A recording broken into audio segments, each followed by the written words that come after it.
So అప్పుడు నేను మిమ్మల్ని పరిచయం చేసే వేదిక మీద శ్రీ బాలాది అంటే శ్రీ బాలాదిత్య అనాలా?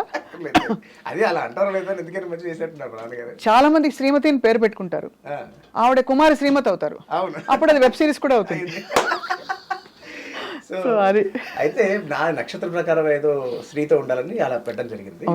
ఇంకా ఒరిజినల్ గా అయితే నేను పుట్టింది ఒక ఆదివారం పూట ఉదయం 5:47 ఆ ప్రాంతంలో సన్ రైజ్ అవుతూ ఉంటుంది. సో బాలాదిత్యుడు కనిపించాడు ఆ టైంలో అని మా నాన్నగారు సింబాలిక్ గా ఒక మెటాఫర్ లాగా ఆ పేరు పెట్టడం జరిగింది. అయితే ఇది బాల ఆదిత్య నా పేరు. చిన్నప్పుడు చైల్డ్ ఆర్టిస్ట్ గా ఉన్నప్పుడు అంతా మాస్టర్ ఆదిత్యనే పడేది. సో పెద్దయ్యా కూడా నేను ఆదిత్యనే వేద్దాం అనుకున్నా. కాకపోతే ఏమైందంటే చంటిగాడి సినిమా నా ఫస్ట్ పిక్చర్ హీరో జయ గారు దర్శకురాలు ఆ సినిమాకి. ఆవిడ ఆదిత్యనే ఆవిడ అలాగే పిలిచేవారు, అంత అలవాటు. చిన్నప్పుడు ఇండస్ట్రీలో వాళ్ళందరూ ఆదిత్య పిలుస్తారు. కాకపోతే ఆ టైంకి ఏమైంది అంటే ఆదిత్య ఓమన్ ఒక హీరో ఒక ఆయన ఉన్నారు. అలాగే మన సాయి కుమార్ గారి అబ్బాయి ఆది కూడా అప్పుడు లాంచ్ అవబోతున్నాడు అన్న న్యూస్ ఒకటి ఉంది. రవిరాజు గారి అబ్బాయి ఆది పిలిశెట్టి ఉన్నాడు. సో ఇంతమంది ఆది ఉన్నారు కదా, మళ్ళీ ప్లస్ కాకుండా అదే టైంలో అక్కినేని నాగేశ్వరరావు గారు ఒక సినిమా ఒకటి లాంచ్ చేశారు. ఆ అబ్బాయి పేరు ఆదిత్య డైరెక్ట్ గా. ఈ కన్ఫ్యూజన్ ఎక్కువ అయిపోతాయి అని ఆవిడ పేరు ఇంకెవరు పెడదామా అంటే నా పేరులో ఇలా బాలా ఉందండి అంటే ఆవిడ అవును చైల్డ్ ఆర్టిస్ట్ కూడా కదా, సరే ఇలా ఇదే పాపులర్ చేద్దామని చెప్పి ఇంకా బాలాదిత్య. సో బాలకి ఆదిత్యకి సంధి జరిగిపోయింది అంతే ప్రకారం. సో బట్ వాస్తవానికి బాల ఆదిత్య డిస్టింక్టివ్ గా అందరికి ఎవ్రీబడి రిమెంబర్స్ యూ బాలాదిత్య అనగానే ఓ బాలాదిత్య అని అనమాట అలా. సో ఇవాళ బాలాదిత్య 369 ఎందుకంటే మనం తెలుసు కదా ఆదిత్య 369 లాగా మనం గతంలోకి వెళ్తాము, ఫ్యూచర్ లోకి వెళ్తాము, ప్రెసెంట్ లో కూడా ఉండిపోతున్నాం అది. సో ఇప్పుడు మీరు చైల్డ్ ఆర్టిస్ట్ గా ఆఫ్ కోర్స్ మీరు ఐ థింక్ 5-6 భాషల్లో నటించారు. చేశాను, తెలుగు, హిందీ, తమిళ్, ఇంగ్లీష్, కన్నడ, మలయాళం. బాబోయ్, కానీ అసలు పిచ్చ ఆపర్చునిటీ కదా. అన్నయ్యకి రాని ఆపర్చునిటీస్ మీకు వచ్చాయి. అసలు నేను యాక్టర్ అవడం కారణమే అన్నయ్య. ఎందుకంటే అన్నయ్య కిట్టిగాడు అని చెప్పి ఒక టీవీ సీరియల్ చేశాను. అవును తెలుసుగా. అయ్యో. సో దానికి అన్నయ్యకి నంది అవార్డు వచ్చింది. వచ్చినప్పుడు రాయల్ నరసింహారావు గారు మా గురువు గారు ఆయన అన్నయ్యని చూడడం అవార్డ్స్ ఫంక్షన్లో. తర్వాత చాలా రోజుల తర్వాత నెలల తర్వాత అనుకుంటా ఈ సినిమా కోసం అని పిలిచారు. అన్నయ్యని పిలిపిస్తే అన్నయ్య పొడుగైపోయాడు. అంటే గ్రోయింగ్ ఏజ్ కదా, 10 years 19 years పొడుగైపోయాడు.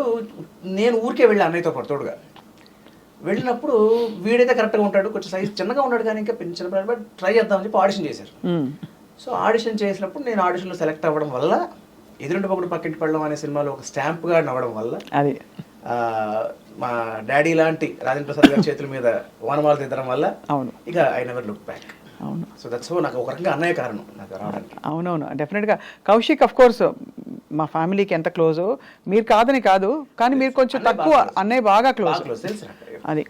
సో ఆదిత్య, మీరు రాజేంద్ర ప్రసాద్ గారితో ఇంకా మీ అనుబంధం అలా జర్నీ కంటిన్యూ అవుతుందా లేకపోతే తర్వాత? అంటే మాట్లాడతాను ఎప్పుడైనా, అంటే అకేషన్ వచ్చినప్పుడు ఆయన పుట్టినరోజుకు ఫోన్ చేస్తాను, లేదంటే మొన్న ఎదురునూరు పక్కింటి పడ సినిమా 30 ఏళ్ళు కంప్లీట్ అయింది అన్న సందర్భంగా ఫోన్ చేసి ఆయనతో మాట్లాడాను. సో ఓవర్ కాల్ ఎప్పుడైనా మాట్లాడతాను, కలిసినప్పుడు పలకరిస్తాను తప్ప రెగ్యులర్ కాంటాక్ట్ లేదు. అయితే నాన్నగారు యాక్టరు, అన్నయ్య యాక్టరు, అలాగే మీకు అవన్నీ వచ్చేసాయి అంటే? ఎస్, జీన్స్ లో వచ్చిందని చెప్పాలి. ఇప్పుడు అంటే నాన్నగారి టాపిక్ కూడా వచ్చింది కాబట్టి కొంచెం కోఇన్సిడెన్స్ చెప్పాలి. అంటే ఆ సందర్భం వచ్చింది కాబట్టి 30 ఏళ్ళు పూర్తయిందని చెప్పి నేను మా గురుగారు రామేశ్వరరావు గారికి, రామేశ్వరరావు గారికి ఇద్దరికి ఫోన్ చేశాను. ఇలా అంకిల్ మీ చేతుల్లో నేను నా జీవితాన్ని మొదలుపెట్టి 30 ఏళ్ళు పూర్తయింది అని వాళ్ళకి థ్యాంక్స్ చెప్దామని. ఆ క్రమంలో రామేశ్వరరావు గారికి ఫోన్ చేసినప్పుడు నేను ఆయన ఫస్ట్ ఫోన్ ఎత్తంగానే నేను అంకుల్ ఆదిత్య మాట్లాడతాను అన్నాను. అంకుల్ నేను స్టాంపును మాట్లాడతాను చెప్పరా అంటాడు ఆయన. సో అలాగా అంకుల్ ఇలాగ 30 ఏళ్ళు పూర్తయిందంటే ఆయన అవునరా తిరుపతిలో కదా అన్నారు. అవును అంకుల్. 30 ఏళ్ళు అయిపోయిందా, అక్కడెక్కడ హోటల్ దగ్గర చేశాను మనం ఫస్ట్ షాట్.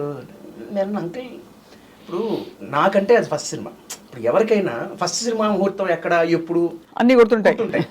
ఆయన అప్పటికే సూపర్ స్టార్.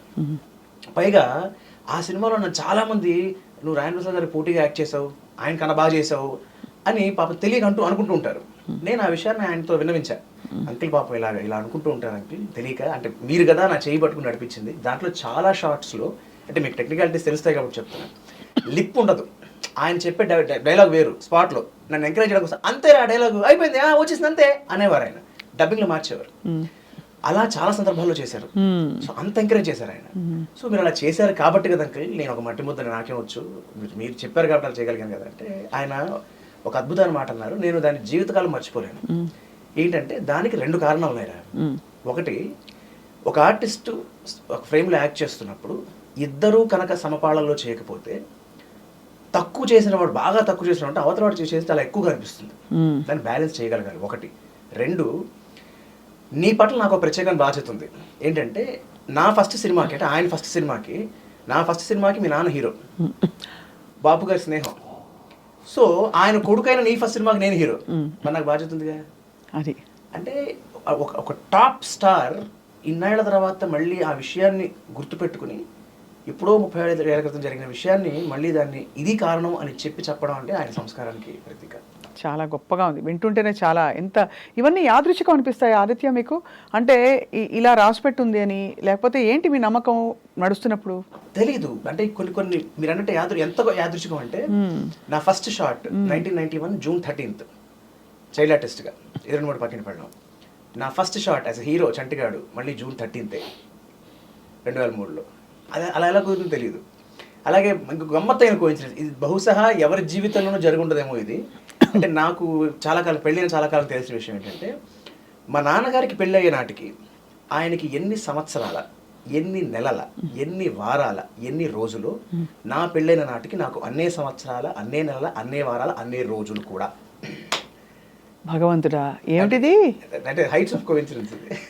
ఎప్పుడైనా నాన్నగారు అన్నయ్య మీరు కలిసి నవ్వుకుంటారా ఇవన్నీ? అంటే నవ్వుకోవడం అంటే ఒక తన్మయత్వంతో, ఒక ఆనందంతో. అంటే ఎంత అన్ప్లాన్డ్ చూడండి అసలు. అంటే సరే 2 డేట్లు, కెరియర్లో first cinema, child artist first cinema, హీరోగా అంటే పోనీ కొంతలో కొంత బిలీవబుల్ అనుకోవచ్చు. ఇదేమిటి మరి దారుణంగా?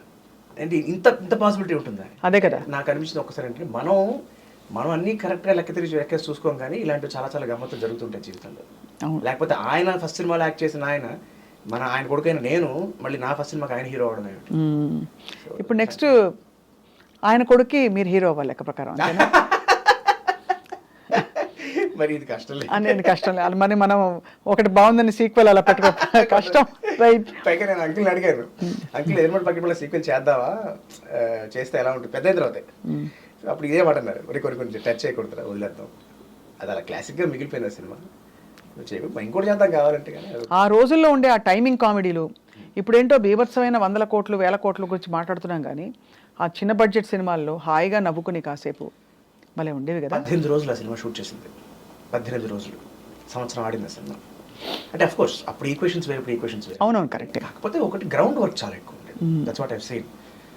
మరి లక్కీలీ చైల్డ్ ఆర్టిస్ట్ అవ్వడం వల్ల చాలా జనరేషన్స్ ఆఫ్ సినిమా మేకింగ్ చూశాను కాబట్టి that is one constant observation what I find the basic formula success వాళ్ళు ఉండే వాళ్ళ దాంట్లో అదొకటి one of the primary reasons.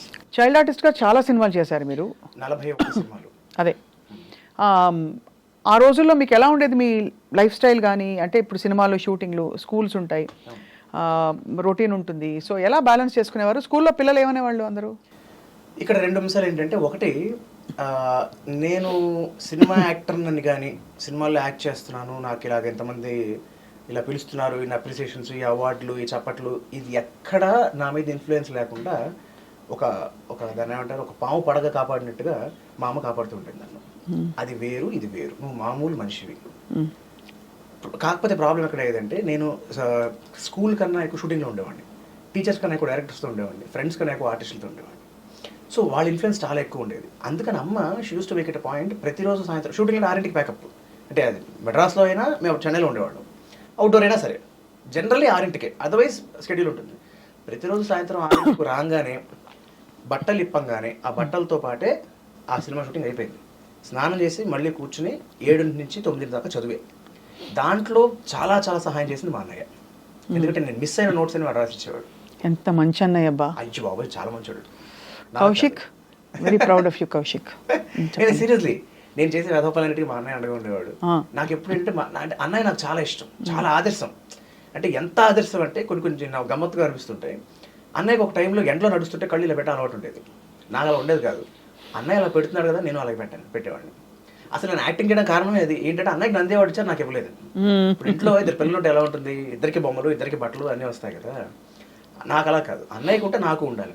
అప్పుడు రాఘవేశ్వరరావు గారు చెప్పారు, నువ్వు యాక్ట్ చేస్తే నీకు ఇస్తారా, మరి చేస్తావా? అయితే చేస్తాను. సో అలా చేయడం వల్ల 2 అందులు వచ్చాయి నాకు. అంతే, 2 అందులు వచ్చాయి. అసలు గ్రేట్ కదా. అండ్